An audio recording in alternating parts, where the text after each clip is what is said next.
Mga pagkakaiba sa bahay.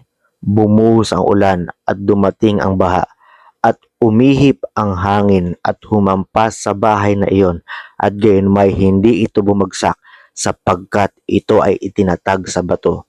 Bumuhos ang ulan at dumating ang baha at umihip ang hangin at humampas sa bahay at ito ay nahulog at malaki ang pagkahulog nito. Mababasa po ito sa Matthew chapter 7 verse 25 and 27. O Panginoon aming Ama sa langit, maraming salamat po sa lahat ng biyaya na natanggap po namin. Panginoon, tunay na makapangyarihan po kayo at binigyan niyo po kami ng tsansa ulit na kahapon, unang araw ng linggo, mapag-worship sa inyo at kami ngayon ay buhay pa, malakas at nakakapagpakinig sa inyong salita. Salamat po Panginoon sa oras na ito at hinihiling po namin Panginoon na maintindihan po namin ang mensahe at Panginoon, gawin po namin ito ng buong puso para sa iyo, yung mga matututunan po namin dito. Panginoon, patatagin niyo po ang pananampalataya ng bawat isa. At Panginoon, patawarin niyo po kami sa mga kasalanan namin. Naway Panginoon, pigilan niyo po kami o kung po pwede Lord, kontrolin niyo na po kami ang aming katawan para hindi na magkasala laban sa inyo. Ipinapanalangin po namin ito sa ngalan ni Jesus. Amen. Sa karamihan ng mga gawain sa buhay, nauuwi ito sa dalawang pagpipilian. Gawin ito sa madali, maginhawang paraan o sa pagpili sa mahirap ngunit kapaki-pakinabang na paraan. Sa ilustrasyon ni Jesus, pinipili ng taong mangmang ang madaling paraan ng pagtatayo ng kanyang bahay. Ngunit pinipili ng matalinong tao ang mahirap na paraan. Ang una ay nanirahan para sa isang maginhawang bahagi ng buhangin sa isang kanais-nais na lokasyon. Ngunit ang huli ay masigasig na naghahanap ng isang batong pundasyon kung saan itatayo. Bakit kaakit-akit ang madaling paraan? Una, ito ay kaakit-akit sa mga nagmamadali na nais lamang na pasayahin ang kanilang sarili. Sa loob ng simbahan, walang pakialam ang mga mangmang kung paano naaayon ang kanilang mga pamamaraan sa salita ng Diyos. Gusto lang nila ng mabilis na resulta, simpleng makita at madaling sukatin. Kaya't ang mga hangal ay nasisiyahan sa madaling pag-eebanghelyo at walang bayad na pagkadisipulo. Pangalawa, mas gusto ng mga tao ang madaling paraan dahil mababaw sila. Ang ganitong ministeryo ay nangangailangan ng kaunting pagpaplano at pagsisikap at hindi gaanong pagmamalasakit para sa kalidad ng mga resulta.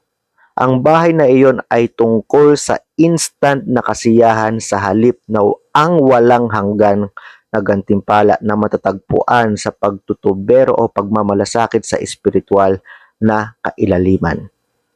May isa pang paglalarawan si Jesus sa mababaw, hangal na tao bilang isang nakikinig ng salita at agad itong tinatanggap ng may kagalakan.